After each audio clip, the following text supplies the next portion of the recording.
friendship that'll never ever end.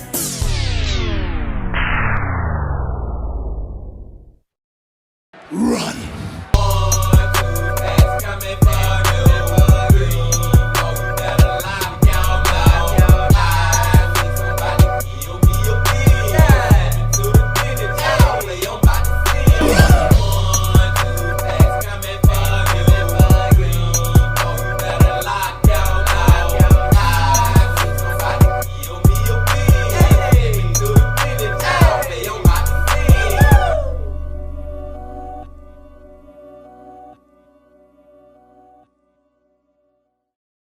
It's a beautiful day in the neighborhood. Reaction Beanie, yo, 348. Day in the neighborhood. My brothers and sisters, I just want to say one more time, man, congratulations to the 14 winners that won some money in the $1,000 giveaway. And that's just one of 1,000 giveaways that I plan to have in the future, y'all. Like, real talk, man. Let's just continue to build this channel up and continue to do what we do. And we gonna continue to give away money to y'all. Because without y'all, I won't be where I'm at. And I won't be where I plan to be in the future. You know what I'm saying? But I digress. It is Sunday, my brothers and sisters. So y'all know who we're about to go back to. The man, the myth, the legend, Mr. Ballen. Mr. Ballen Sundays, y'all. Hope y'all doing excelente out there today. And I'm glad that you came on back to the channel once again to fuck with the bean. Now, the title of the video. What would you do in Rattlesnake Canyon? First of all, I don't know what the hell a Rattlesnake Canyon is. You know what I'm saying? What the hell is Mr. Ballen talking about? Is Mr. Ballen talking about any canyon? I don't give a damn if it's a fucking Black Mamba Canyon, King Cobra Canyon. I don't care if it's a Garden Snake Canyon. If Mr. Ballen talking about it, it's some crazy shit that I don't want to be a part of. I know that much just by knowing who Mr. Ballen is. But I digress again, my brothers and sisters. I'm hyped, man. It's freaking Sunday, y'all. Y'all know we about to get into it. But before we get into it, y'all know what y'all got to do. Get whatever you might need. Get what you need, Mr. Ballen Sundays. My friends. Y'all got what y'all need. Y'all ready to go? Then let's fucking go. Sometimes, everyday people are forced to make truly unthinkable decisions. Take, for example, somebody who goes to work like normal, and then a fire breaks out in their office, they can't get rescued, and suddenly this person is deciding whether they want to burn to death or jump out the window to their death. Now, when we hear about these totally tragic stories, we all wonder the same thing. What would we do in that situation? Well, I want you to keep that question in the back of your mind as you listen to today's story, because it's about these two people who find themselves in a totally hopeless situation. And so as it unfolds, ask yourself, what would you do? But before we get into that story, if you're a fan of the strange, dark, and mysterious delivered in story format, then you come to the right place, because that's all we do, and we upload once a week. So, if that's of interest to you, after the like button has gone to bed for the night, secretly sneak into their room and slightly unplug their phone charger from their phone so it looks like it's plugged in, but it's not charging. Also, please subscribe to our channel and turn on all notifications so you don't miss any of our weekly uploads. Okay, let's get into today's story.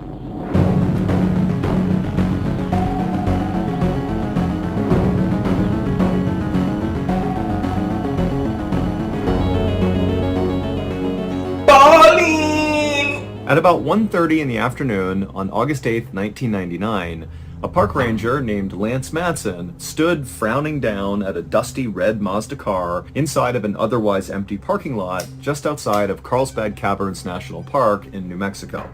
Lance knew the two men who owned this red Mazda had taken out a one-night permit to be allowed to go into Rattlesnake Canyon, which is one of the most isolated parts of this national park. It's basically just a single long scrubby little trail that's kind of all desert with high canyon walls on either side. In order to get access to Rattlesnake Canyon, people need to go to the visitor center and literally fill out paperwork so the park rangers know they're out there and can go out and check on them if they don't come back in time. And so the two men who owned the Mazda had done that. They had filled out all the paperwork, but now Lance was noticing they had not returned at the end of their permit. They had stayed out, presumably in Rattlesnake Canyon, for an additional 3 nights. Now, Lance was not concerned because people did do this. It was more like he was annoyed because now he would have to go out into Rattlesnake Canyon and find these two guys and figure out what was going on. So Lance and the park volunteer that he was with began walking on the trail in the direction of Rattlesnake Canyon. And after walking less than a mile on this trail, Lance and this volunteer looked up ahead, and just off the trail, there was a green and maroon tent that was pitched right out in the open. And so Lance immediately assumed that this had to be the two men who owned the red Mazda, and so very quickly, Lance's annoyance was replaced with relief, because it turned out it was really easy to find these two campers, and he'd be able to go figure out what was going on and either get them back to their car and get them to leave, or if they wanted to, they could, in theory, extend and stay longer with the right permitting. But when Lance and his partner walked down the trail and left the trail to go walk over to this tent, they started to notice there was something off about it. Right away, as they got closer and closer to this tent, they began to smell this horrible kind of chemical burning smell, and then also all over the ground were all these little bits of burned pieces of trash. And then finally, when Lance and his partner actually arrived right in front of the tent, and they were looking down at the closed flap, it was zipped shut, they saw clearly there was something moving around inside of the tent. But whoever or whatever it was wasn't making any noise, and so Lance and his partner, they kind of looked at each other, and they both at this point were pretty nervous. You know, their hearts are racing, they don't know what's going on here. And then Lance just kind of impulsively reached down, unzipped the tent, and lifted it open. And when he saw what was inside, he immediately was hit with this wave of fear and anxiety. 3 days earlier, on August 5th, 1999, a 26-year-old man named David Coughlin woke up in a sleeping bag inside of his green and maroon tent in Rattlesnake Canyon. And as soon as David sat up, he smiled because he could hear right outside of his tent the sound of his best friend, Raffi Kodakian, making breakfast and gathering up supplies for that morning's hike. Dave and Raffi were on what they called a trip of a lifetime. 6 days earlier, they had left their hometown of Boston, Massachusetts, and traveled more than 2,000 miles west, sleeping at campsites and cheap motels along the way. Their final destination was a university in Santa Barbara, California, where Dave was going to be getting his master's in environmental engineering, but they were going to basically turn the journey out to California into a big vacation. And Carlsbad Caverns National Park was easily both of the men's favorite spots so far, because unlike the other campgrounds they had stayed at so far, which were kind of cheap and small, Carlsbad Caverns was huge. It was 47,000 acres of just wild desert. And so for Dave and Raffi, whose normal everyday lives were kind of safe and boring, doing desk jobs and the like, this felt sort of thrilling, like they were cowboys exploring the Wild West. As Dave sat inside of his tent, listening to Raffi make breakfast and get ready, Dave noticed he was already sweating, despite it being pretty early in the morning. It was just already so hot outside. And so Dave grabbed his water and took a sip, and as he did, he thought about that park ranger who had helped them fill out their paperwork to be allowed to come out into Rattlesnake Canyon, who had made a really big deal about ensuring that Dave and Raffi each have at least 1 gallon of water per person per day that they were going to be out here because of the heat. But after they had left the park ranger, Raffi, who had way more experience camping than Dave did, explained to Dave that that was totally overkill and they didn't need that much water. So instead of bringing 2 huge gallons of water for the single night they planned to be out in Rattlesnake Canyon, Raffi had brought along for both of them just 3 16-ounce bottles of water. For reference, that's approximately 6 times less than what the park ranger had suggested. And that's the first part where I feel like Raffi done fucked up. You know what I'm saying? Like, bro, you should have brought what you should have brought as far as the water. You know what I'm saying? You should have brought the correct amount of water. Y'all in the desert, man. You're in the desert, bro. It's hot as fuck. You know what I'm saying? But I'm just sitting back trying to figure out what Mr. Ballen mean by what they found. At that Lance, is the man named Lance who found the campsite, or the people the two that should have been showed back up? But somebody moving inside the tent. So that means that somebody alive, right? Like I'm feeling like, my brothers and sisters, it's gonna be some people who found dead, but it's gonna be a crazy reason why they dead or something. I don't know. This one is very mysterious, but hell, all Mr. Ballen stories is mysterious. But let's keep going. Men had already used one of those 16-ounce bottles of water to boil hot dogs the night before for their dinner, and now the bottle that Dave was drinking from was already half empty, and so he was pretty much down to the last of his water. But Dave wasn't really worried about his water because he and Raffi were going to be hiking out of Rattlesnake Canyon that day and heading back to their car and continuing their journey out to California. And they knew they had set up their tent very close to the parking lot. And so it was a short hike, they're back in their car, and then they're good. And so Dave capped his water, he got out of his sleeping bag, he left the tent, and he joined Raffi in prepping their supplies to get ready for their hike out. And by 8:30 a.m., their entire site was packed up, and the two men were on their way heading back. The two men walked at a leisurely pace in the direction towards their vehicle for about an hour, and as they walked, they did see signs that they were on the right trail. There were these stacks of white rocks that marked the trail. But after walking this full hour, they knew they probably should have been at the parking lot, but they didn't see it yet. However, the two men were not worried yet because remember, they know they're close, and so they're thinking, okay, maybe a couple more minutes and we'll see the parking lot. And so they stopped, they had some more water, and then they kept on walking. But after walking for another 2-3 hours, still in the direction that they believe was towards the parking lot, they did not see the parking lot. In fact, they didn't see anything that looked familiar, and there were no more stacks of white rocks to show they were even on a trail. They were totally lost. And Hell yeah, y'all were lost. Man, I would have been freaking out way before 2-3 hours, bro. You know what I'm saying? We walking along, expecting to see this parking lot. An hour in, I would be like, bro, we lost as hell. We don't know where we at, man, because, dude, we should have been there by now. I would have been freaking out long before they started freaking out. So Dave and Raffi, who were doing their best not to panic, they both sat down, they pulled off their packs, and they pulled out their topographical map and began looking for some sign of where they were. But neither man could read the topographical map, and so all the swirls on the map showing every contour of every geographical feature, it just didn't make any sense to them, and so the map was of no use, and it was getting hotter and hotter by the minute. And so Dave and Raffi put the map away, feeling totally frustrated, and for a second they thought about getting up and just continuing to walk roughly in the direction they thought they should go. But as soon as they stood up, they both just felt so exhausted from walking and the heat, which was now, it's noon, so it's really burning down on them. And so the two men just walked over to the edge of a canyon wall where some shrubs were kind of hanging off the wall, providing a little bit of shade, and the two men just plunked down right underneath the shade, and they just sat there in silence. Both men knew they did not have the supplies to stay out in this canyon for much longer. They certainly didn't have enough water, which now really was starting to feel like a huge oversight. But luckily, as they're just sitting there, these huge storm clouds rolled in, and for a very short amount of time, there was this incredible downpour of rain.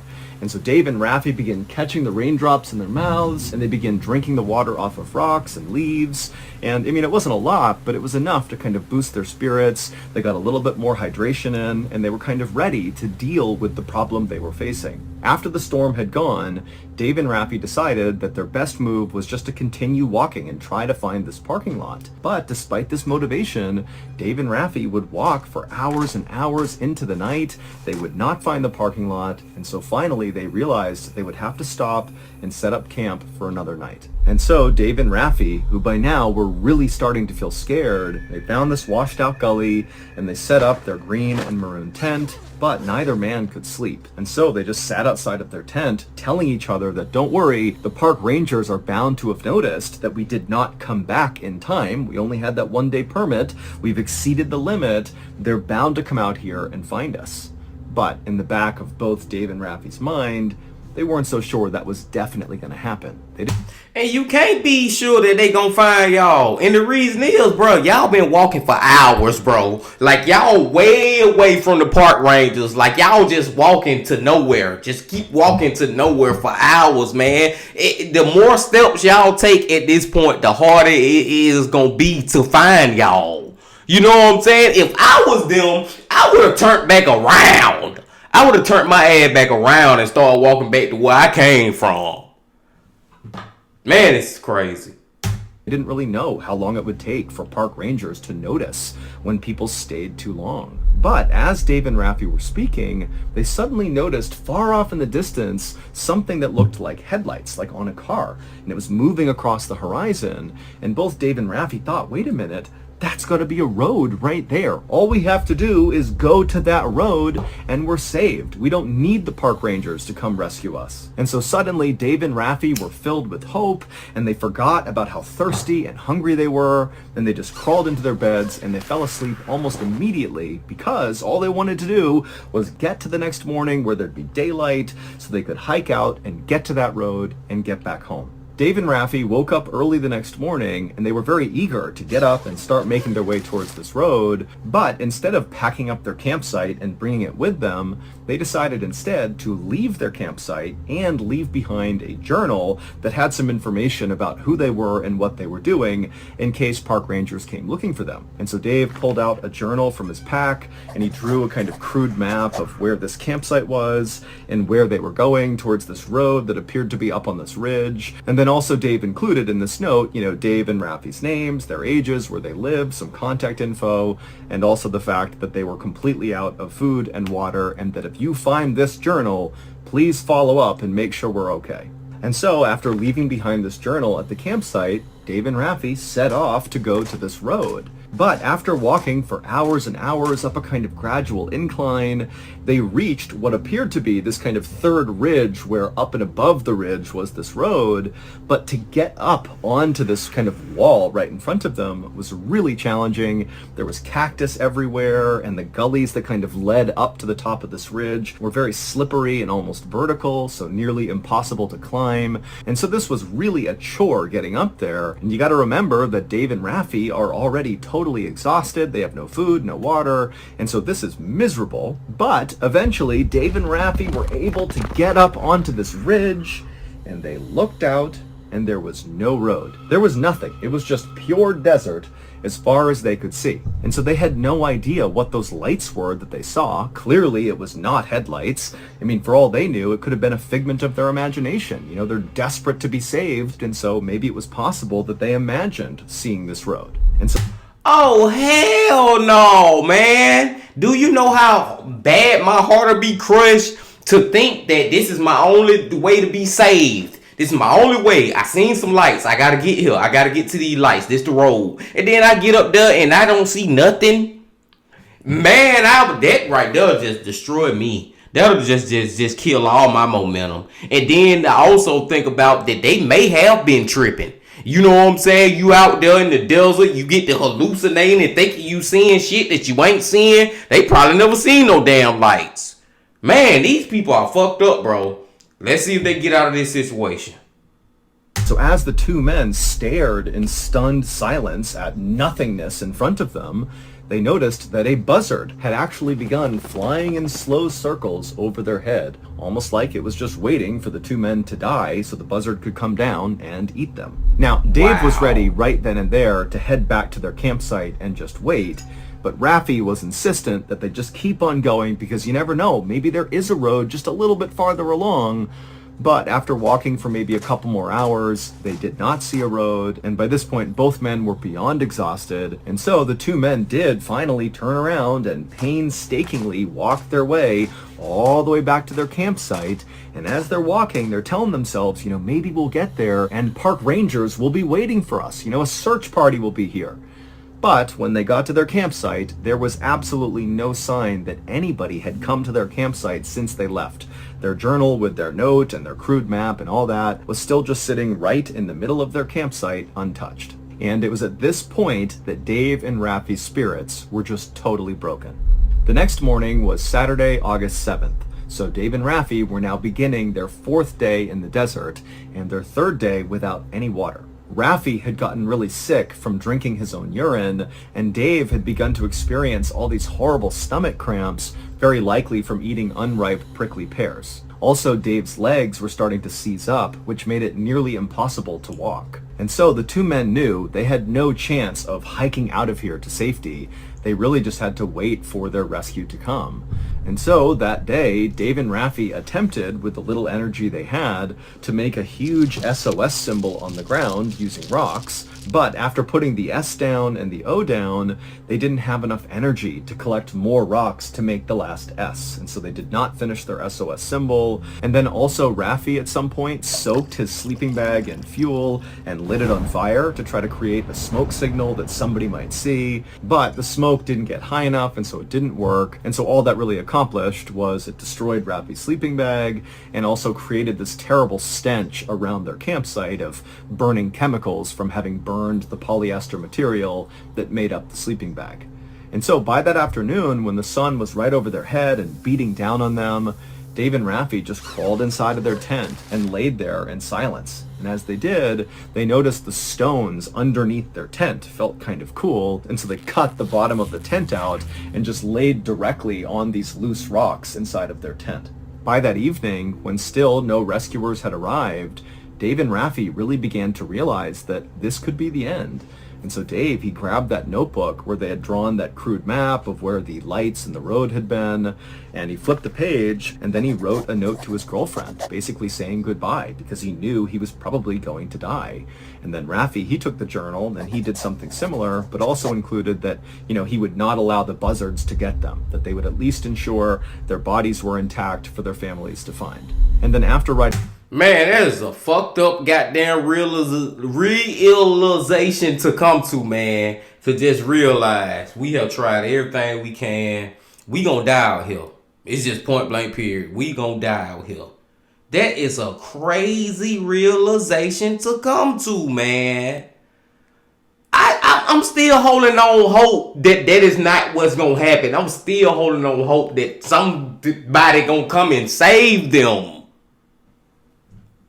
Writing these notes and tucking the journal away, Dave and Raffi crawled out of the tent because by now it's dark out, the sun's not out, it's a little bit cooler outside, and the two men, they sat down and they began having a fairly matter-of-fact conversation about the situation they were in. Both men were very emotional. At one point, Dave began screaming and crying just out of despair. But at the end of this conversation, the two men made a decision, an unthinkable one, that really would only ever be made in a situation like this. And so after both men were on the same page, they crawled inside the tent and zipped it up.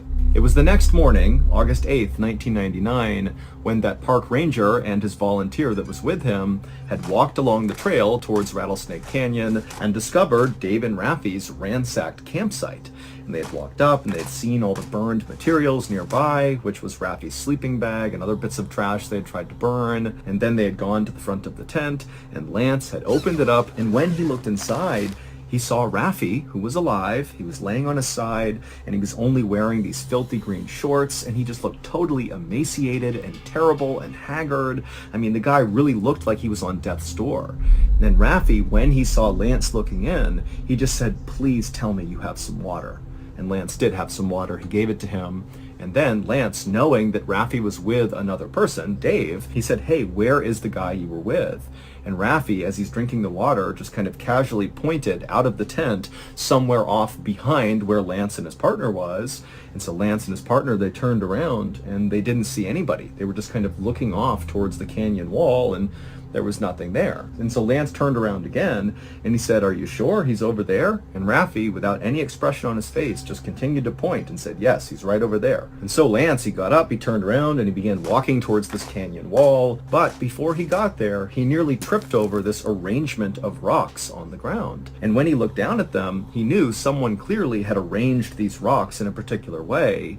And so, with a growing sense of dread, Lance reached down and he moved aside one of these rocks.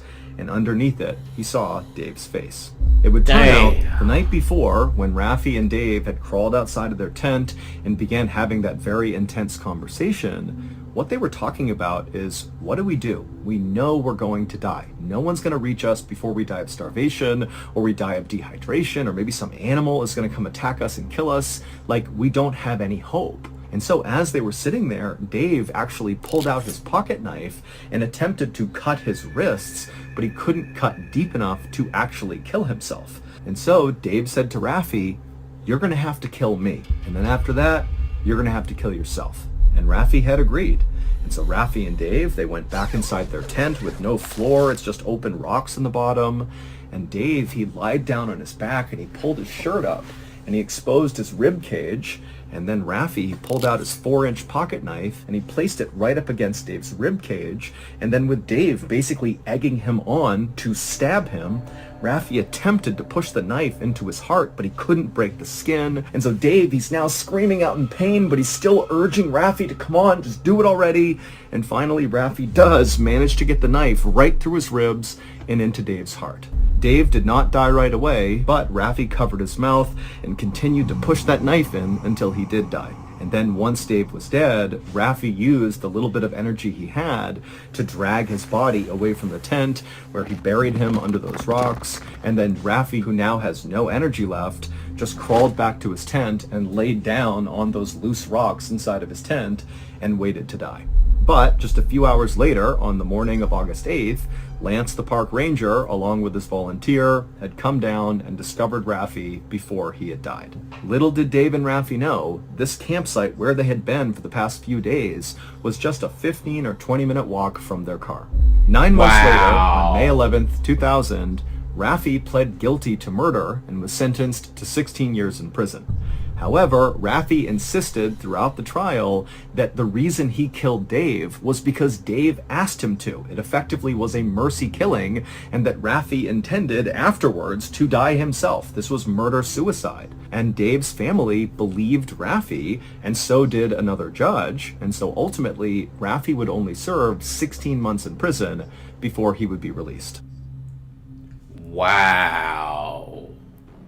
So that's going to do it. If you got something out of today's episode and you want to hear more stories like this one, be sure to check out our podcast called the Mrballen Podcast, where we have literally hundreds more stories available right now. Again, the podcast is just called the Mrballen Podcast, and it's available exclusively on Amazon Music. What do y'all think, my brothers and sisters? Do y'all think that Raffi telling the truth? I mean, oh man, is Raffi telling the truth? Did Dave really want to die? I tend to believe Raffi, man. I tend to believe him, man. Really, real talk. But oh man, but even if you do believe him, at the end of the day, he did commit murder. Like, he killed him. He killed Dave. Did they tell him to kill him? I don't freaking know. All I know is these two men were put in a fucked up situation, man.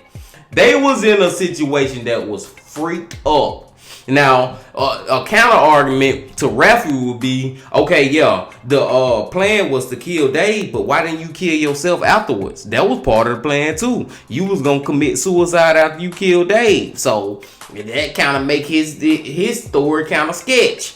I don't know, man. All I know is these men were in a fucked up situation, man. And to think that the damn the place they was trying to go, the parking lot, it was only 20 minutes from where they was. They just was walking in the wrong direction. And then I'm just tripping off that they was walking for hours and hours and hours and hours, man. Like, bro, if that was me, bro, I would have been turned around like, no, I gotta be going in the wrong direction, man. I've been walking too long in this direction not to see nothing. This one was crazy, my brothers and sisters. All Mr. Ballen shit is crazy, and this just another crazy one, man. Well, Mr. Ballen got me. Well, I don't know if I should blame Raffy or not, man. I don't know if he really should be blamed for this, man. In a way, I want to blame him, like, man, you probably lying. You did commit murder. But, dude, he would have ended up dying if the damn park rangers or whoever would have showed up a couple of hours or a day later. He would have been dead, too. So, it's like, I don't know, man. This one here, man. Goddamn, Mr. Ballen. You left me just speechless, like, not just speechless, but just like, I don't know what the fuck to believe. I don't know to believe this or to believe that. And I'm gonna leave it at that. I'm gonna let y'all go, my brothers and sisters. Mr. Ballen does it again. Y'all make sure y'all hit that like button for me again. Comment, subscribe, and do all that. And come on back very soon for another one of these reaction videos. But until then, you know I got to say this. Love, peace, and happiness. Stay safe. Don't stop. Keep going. Yeah. If you're feeling lonely today, come along and throw your cares away. We're really glad that you're our friend, and this is a friendship that'll